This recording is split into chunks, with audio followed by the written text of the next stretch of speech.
आज दिल्ली दौरे पर मुख्यमंत्री नायब सैनी। दिल्ली में सीएम कर सकते हैं कई अहम मुलाकात। हरियाणा से जुड़े मुद्दों पर होगी बात। गेहूं खरीद के बीच आज चंडीगढ़ में सीएम से मिलेंगे किसान। बीकेयू चढ़ूनी ग्रुप से जुड़े किसानों का डेलीगेशन करेगा मुलाकात। दोपहर 12:30 बजे हरियाणा निवास में होगी मीटिंग। हरियाणा में गेहूं की खरीद जारी। कई मंडियों में नहीं पहुंच रही गेहूं की फसल। गेट पास और पोर्टल की समस्या से किसान परेशान। कृषि मंत्री बोले 98% पोर्टल का काम पूरा, किसानों को परेशानी नहीं आने देंगे।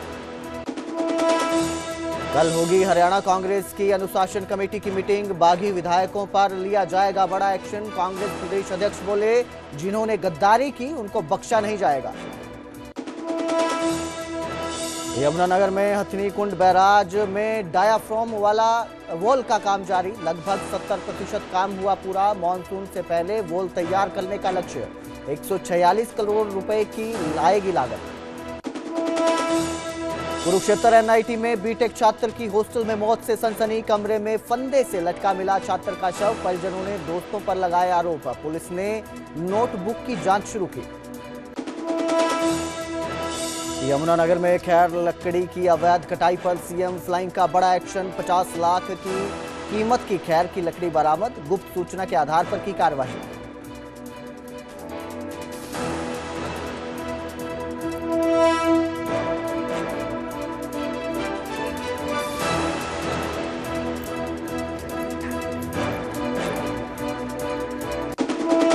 न्यूज हेडलाइंस के प्रायोजक पतंजलि गाय का घी, माँ का भरोसा, प्यार से परोसा।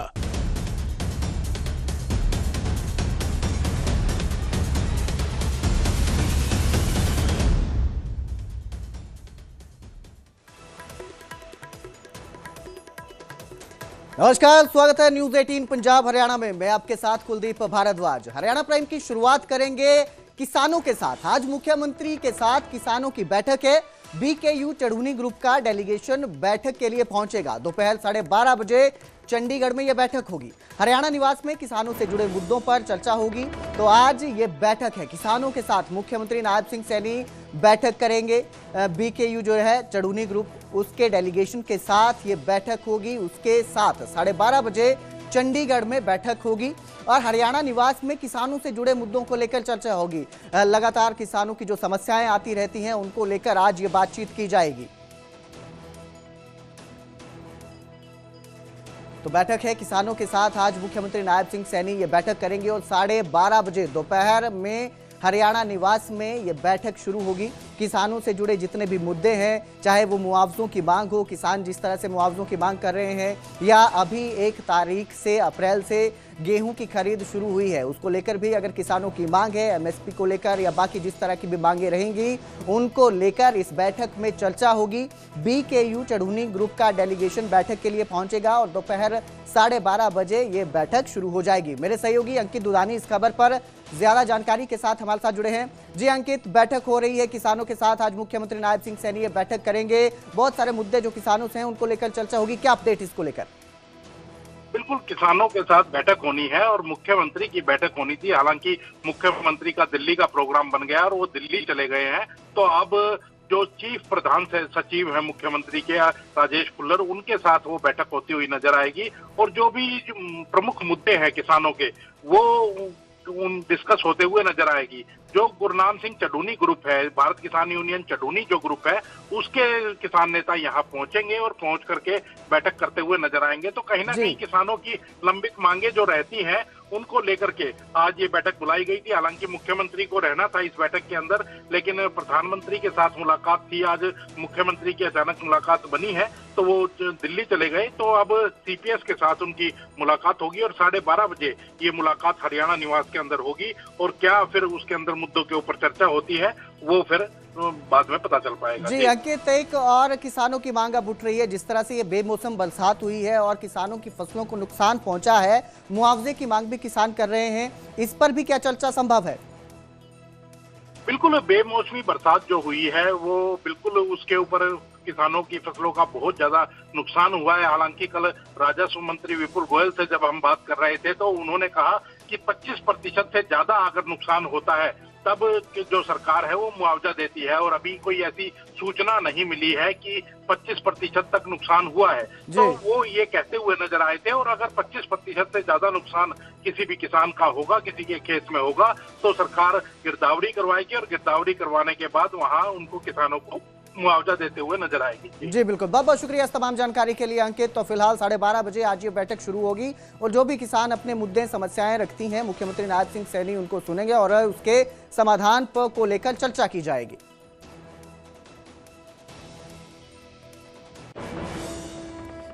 तो वहीं हरियाणा में गेहूं की खरीद को लेकर किसान परेशान हैं। बायोमेट्रिक सिस्टम से किसानों को परेशानी आ रही है। गेट पास और पोर्टल सिस्टम से भी किसान परेशान नजर आ रहे हैं। किसानों ने व्यवस्था आसान बनाने की मांग की है। आपको बता दें, किसी तरह की गड़बड़ी ना हो, इसके लिए प्रशासन भी सख्त नजर आ रहा है और सख्त जो है सिस्टम लागू किया गया है, ताकि किसी भी तरह की गड़बड़ी ना हो पाए गेहूं की खरीद को लेकर। क्योंकि अभी हमने देखा है धान घोटाला भी सामने आया है, तो किसी भी तरह से किसानों को कोई समस्या ना हो, कोई गड़बड़ी सामने ना आए, इसको लेकर व्यवस्थाएं की गई है। लेकिन अब यही व्यवस्थाएं जो हैं ये किसानों की परेशानी बनती नजर आ रही है। बायोमेट्रिक जो सिस्टम किया गया है वो भी किसानों को परेशानी जैसा महसूस हो रहा है, उसको लेकर भी गेट पास और पोर्टल सिस्टम से भी किसान जो है परेशान नजर आ रहे हैं। और उन्होंने कहा है कि व्यवस्था जो है वो आसान बनाई जानी चाहिए, ताकि जो भी मंडी में अपनी फसल बेचने किसान आते हैं उन्हें समस्या ना हो और आसानी से वो अपनी फसल को बेच पाए।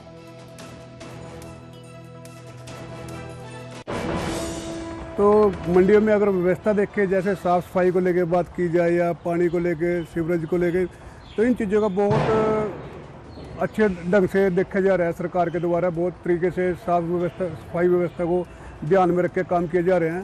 पर अगर बात करें किसान की, जो किसान का पोर्टल हो जाता है, एक बार वो पोर्टल सही हो गया, उसके बाद जो इनको किसानों को अब गेट पर रुकना, उनको बायोमेट्रिक होना, ये हमारी समस्या दूर है।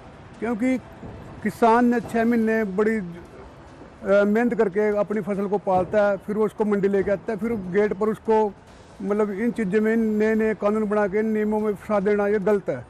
सुबह 6 बजे यहाँ पहुँचे, यहाँ गेट पास नहीं कटा, कच्ची पर्ची दी है जी भी आलू ने, कोई प्रशासन कोई बंदा नहीं था। एक तो जिम्मेदार को ये बहुत तंगी है, जो सरकार ने किया है जी, पंजीका बायोमेट्री होगी जी, बायोमेट्री नहीं होनी चाहिए। तो मंडी में सारी व्यवस्था, जैसे पानी की व्यवस्था, बिजली की व्यवस्था, साफ़ सफाई की, टॉयलेट्स की, अटल कैंटीन है हमारे यहाँ पर, कोई भी किसान 10 रुपये में खाना खा सकता है, दोपहर का खाना अवेलेबल है यहाँ पर। और सभी किसान भाइयों से एक हम उम्मीद रखेंगे इस बार कि अपनी ट्रैक्टर ट्रॉली का नंबर लगवा के लेके आएँ, क्योंकि गेट पास करने के लिए ट्रैक्टर ट्रॉली का नंबर अनिवार्य है। तो वहीं गेहूं की खरीद को लेकर कृषि मंत्री श्याम सिंह राणा ने कहा कि सरकार ने पूरी व्यवस्थाएं की हैं। पोर्टल वेरिफिकेशन का काम 98% पूरा हो चुका है। तो एक तरफ से गेहूं की खरीद जो है वो शुरू हो चुकी है, 1 अप्रैल से गेहूं की खरीद शुरू हो गई है, और इसको लेकर कृषि मंत्री श्याम सिंह राणा ने कहा है कि पूरी व्यवस्थाएं हैं, और जो पोर्टल वेरिफिकेशन का जो काम है वो भी 98% तक पूरा हुआ है। अपने मंडी का जो सेक्रेटरी है, एसडीएम साहब हैं, तहसीलदार हैं, सारे अधिकारी साथ खड़े, इनसे जानकारी ली, आड़तियों से भी, जो प्रधान है अपने यहाँ के, भाई कोई दिक्कत हो तो मेरे को तो ये लगा भी 2 घंटे के अंदर 100% वेरिफिकेशन हो जाएगी। 95% 98% तो होगी, 1-2% की है वो 2-3 घंटे के अंदर पूरी हो जाएगी। फिर भी हम दोबारा से फिर जानकारी लेंगे, फिर मुख्यमंत्री जी को रिपोर्ट करेंगे।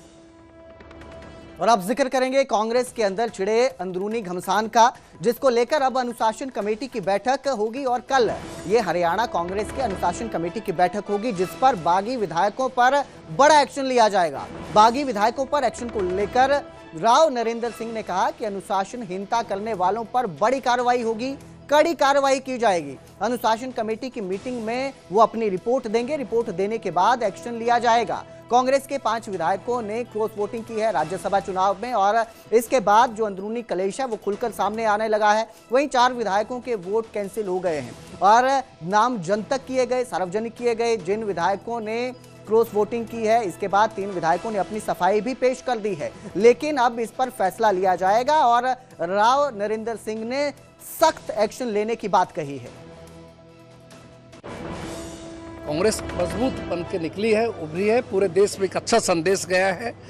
और जिन लोगों ने कांग्रेस पार्टी के साथ अनुशासनहीनता की है, क्रॉस वोटिंग की है, उनके खिलाफ सख्त कार्रवाई की जाएगी, ये मैं आपको विश्वास दिलाता हूँ। नोटिस दे दिए गए हैं, उसके बाद नोटिस अकेले तक सीमित रहेगा, आगे कोई डिसिप्लिन कैसे क्रिएट होगा? देखिए, ये मामला अनुशासन समिति के पास हमने डेफर कर रखा है, अनुशासन समिति बनाई हुई है, उनके पास ये मामला है। संभवतः 3 तारीख को उनकी मीटिंग है, उसके बाद में हमें अपनी रिपोर्ट देंगे और उस रिपोर्ट पर कार्रवाई की जाएगी। तो उधर यमुनानगर में हथनी कुंड बैराज के डायाफ्राम वॉल का काम जारी है। आधुनिक मशीनों से 24 घंटे बैराज पर काम चल रहा है। 146 करोड़ रुपए की ये जो डायाफ्राम वॉल है ये तैयार होगी। मॉनसून से पहले डायाफ्राम वॉल तैयार करने का लक्ष्य रखा गया है और अब तक 70% निर्माण कार्य पूरा हो चुका है।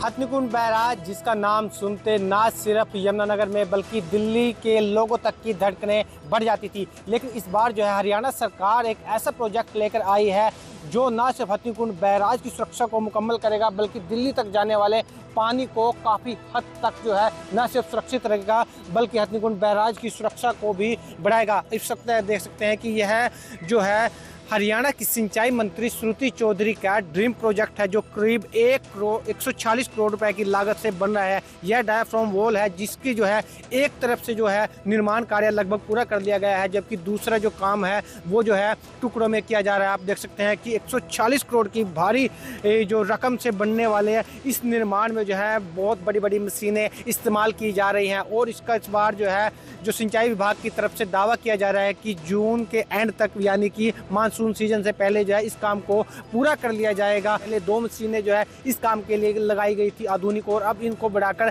3 कर दिया गया है। इसके अलावा कई लेटेस्ट मशीनें जो है इस काम के लिए लगा दी गई है। आप देख सकते हैं कि यह श्रुति चौधरी का ड्रीम प्रोजेक्ट है जिसे पूरा करने के लिए न सिर्फ सिंचाई विभाग बल्कि जो कंपनी है वो अभी दिन रात काम कर रही है और इससे जो है न सिर्फ हथनी कुंड बैराज की सुरक्षा जो है बढ़ेगी, इसके अलावा जो ज़मीनी स्तर पर जो है जिस तरह की मजबूती मिलनी चाहिए वह मिलेगी, क्योंकि लॉन्ग टर्म जो है यह जो है प्रोजेक्ट है जो हथनी कुंड बैराज को सुरक्षित रखेगा। और आप देख सकते हैं कि दूसरी तरफ आप देख सकते हैं कि यहाँ पर जो है मटेरियल तैयार किया जा रहा है आधुनिक मशीनों से और उसके द्वारा जो है यहाँ पर जो है जो मटेरियल को लाकर जो है आगे लगाया जा रहा है। आधुनिक तकनीक है, बिल्कुल चाइना में जो है विकसित विकासशील देशों में इस तरह की तकनीक यूज़ होती थी। भारत में अपने तरह का यह पहला प्रोजेक्ट है। अब देखना होगा यह निर्माण कार्य कब पूरा होता है और हथनी कुंड बैराज की सुरक्षा और मजबूती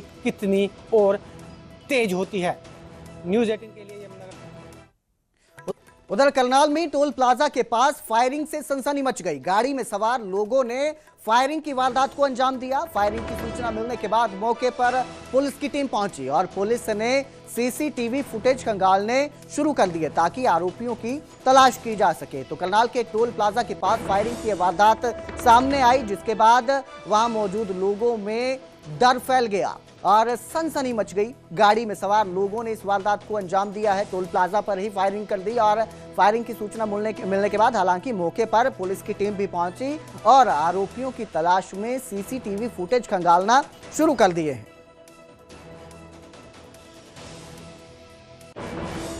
करनाल की तरफ से 3 गाड़ियाँ आ रही थी सर, इसमें 2 स्विफ्ट गाड़ी थी सर, 1 बलेनो गाड़ी थी सर। तो सर इसे वो रॉन्ग साइड आई सर, तो वहाँ पे बैरिकेड लगा हुआ था, बैरिकेड में टक्कर मारी गाड़ी वाले ने।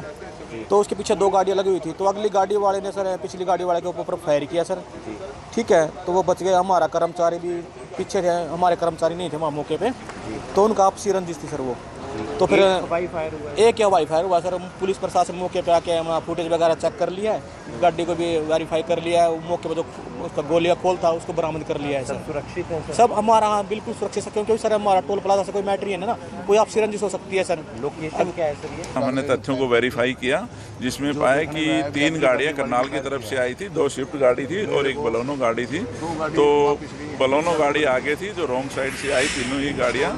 तो बलोनो गाड़ी आगे चलेगी, 2 गाड़ियाँ वापस चलेगी। तो एक गाड़ी में एक फायर किया गया है एक गाड़ी वाले के द्वारा, वो गाड़ी आइडेंटिफाई होगी, जल्दी गिरफ्तार कर लिया जाएगा। खबर खैर की लकड़ी की अवैध कटाई से जुड़ी हुई है। हरियाणा में इस पर सीएम फ्लाइंग टीम ने एक्शन लिया और फैक्ट्री में छापेमारी की। 50 लाख की कीमत की खैर की लकड़ियां यहां बरामद हुई हैं। पुलिस ने लकड़ी से भरा एक ट्रक भी कब्जे में लिया है। तो बड़ा एक्शन ये देखने को मिला है। जिस तरह से प्रदेश में खैर की लकड़ी की अवैध रूप से कटाई हो रही है, उस पर सीएम फ्लाइंग अब एक्शन मोड में नजर आ रही है। सीएम फ्लाइंग की टीम ने एक्शन लिया, एक फैक्ट्री में छापेमारी की जहां करीब 50 लाख की कीमत की खैर की लकड़ियां बरामद हुई है। वन विभाग ने कई बार तस्करों को रोकने की कोशिश की है। आए दिन इस तरह की खबरें आती हैं, खास तौर पर यमुनानगर से, जहां पर खैर की लकड़ी जो है उसको अवैध रूप से काटा जाता है, उसकी तस्करी की जाती है और कई बार वन विभाग की टीम के साथ जो तस्कर है उनका टकराव भी होता है। और इस पर अब सीएम फ्लाइंग टीम जो है वो भी सख्त नजर आ रही है। एक्शन लिया है सीएम फ्लाइंग टीम ने और पुलिस के साथ मिलकर एक फैक्ट्री में दाखिल जब टीम हुई तो फैक्ट्री के अंदर दाखिल होते ही उन्होंने देखा कि जगह जगह खैर की जो लकड़ी है उसकी छिलाई की जा रही है। वहीं एक ट्रक भी खैर की लकड़ी से भरा हुआ बरामद हुआ है। करीब 50 लाख रुपए की कीमत की ये लकड़ी बरामद हुई है। अपने पास सूचना थी कि भी यमुनानगर इलाके में जो खैर के पेड़ हैं उनको काट के कुछ लोग अवैध रूप से यहाँ पे इकट्ठा करके इस फैक्ट्री में और छोटे छोटे व्हीकलों से यहाँ पे जैसे कार वगैरह से इकट्ठा करके यहाँ पे इकट्ठा करते हैं और फिर इसके ऊपर से बकल या छलाई उतार के और इस ट्रक में लोड करके यहाँ से और लेके जाते हैं। सर कितनी मात्रा में ये जो खैर है अभी वजन किया जाएगा ट्रक का, तो जितना भी इसका वजन हो आपको पता लग ही जाएगा कितना। सर आप पहुंचे थे, अंदर काम चल रहा था क्या? हाँ बिल्कुल, ट्रक के ऊपर 5-6 लोग इसके ट्रक के ऊपर खड़े थे, क्योंकि उन्होंने अब पहले तो हमने सुनी अपनी उससे देखा कि भी ट्रक में आवाज़ें आ रही थी कुछ लादने की। तो उधर हरियाणा में पेड़ों की कटाई को लेकर हाई कोर्ट भी सख्त नजर आ रहा है और हाई कोर्ट ने रोक लगा दी है। कोर्ट ने बिना अनुमति पेड़ों की कटाई करने पर पाबंदी लगाई। जनहित याचिका पर सुनवाई के दौरान हाई कोर्ट ने आदेश दिए कि वन क्षेत्र की स्थिति को लेकर भी हाई कोर्ट ने चिंता जताई है। जिस तरह से कटाई की जा रही है, हाई कोर्ट भी अब इस पर सख्त नजर आ रहा है और सीधा सीधा हाई कोर्ट का कहना है कि बिना अनुमति पेड़ों की कटाई नहीं की जाएगी, इस पर पाबंदी लगा दी गई है। दरअसल एक जनहित याचिका पर सुनवाई के दौरान कोर्ट ने ये आदेश दिए हैं और कहा है कि वन क्षेत्र की स्थिति को लेकर जो है बहुत ही गंभीर समस्या पैदा हो रही है और इस पर भी हाई कोर्ट ने चिंता जताई।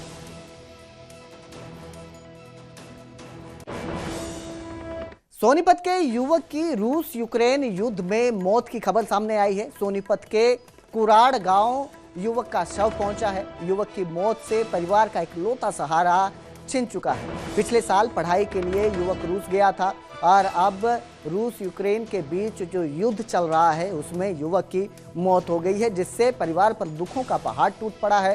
पूरे परिवार में मातम पसर चुका है। इकलौता सहारा था जो युवक है अपने परिवार का और उसकी मौत के बाद परिवार सदमे में है। पिछले साल ही पढ़ाई के लिए युवक रूस गया था।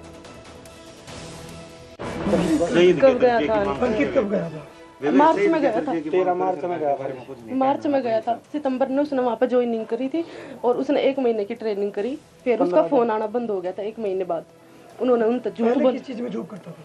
पहले वहाँ पर ये रेस्टोरेंट वगैरह में इनमें जॉब करे था। जबरदस्ती उसको आने में? हाँ जबरदस्ती, किसी ने उसको लालच दिया पैसे वैसे, इसलिए। आखिरी बार कब बात हुई थी? आखिरी उसकी 11 अक्टूबर में बात हुई थी और फिर उसने स्टार्टिंग में मेरे को बताया कि 4 महीने तक ट्रेनिंग होगी, लेकिन 1 महीने की ट्रेनिंग थी बस। उसके बाद कोई बातचीत नहीं? उसके बाद 11 अक्टूबर के बाद कोई बातचीत नहीं हुई। अभी 100 पहुंचा था। सरकार से क्या गुहार लगाना चाहोगी जिस तरह से हमारे देश के युवा जॉब के लिए, रोजगार के लिए विदेशों में जाते हैं? यही चाहूंगी कि यहीं पे जॉब मिल जाए तो ज्यादा बेटर है।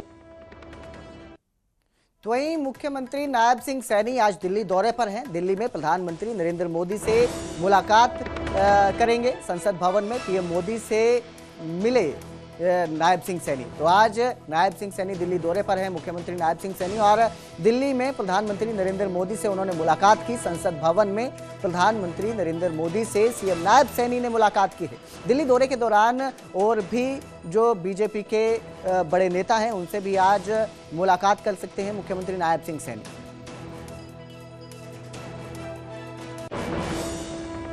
उधर कुरुक्षेत्र में शेख चिली मकबरे के पास मस्जिद के निर्माण को लेकर हंगामा हो गया। स्थानीय लोगों ने इसका विरोध जताया और आरोप लगाया कि बिना परमिशन के मस्जिद का निर्माण किया जा रहा है। इसके बाद मौके पर हालात तनावपूर्ण बनने लगे और भारी पुलिस बल मौके पर बुलाना पड़ गया।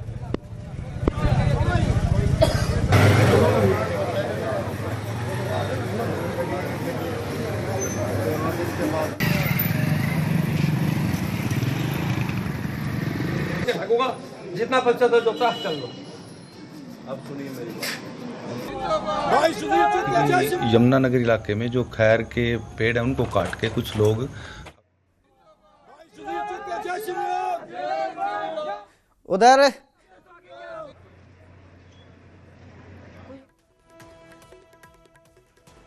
हरियाणा प्राइम में फिलहाल इतना ही। बाकी की खबरों के लिए देखते रहिए न्यूज़ 18 पंजाब हरियाणा।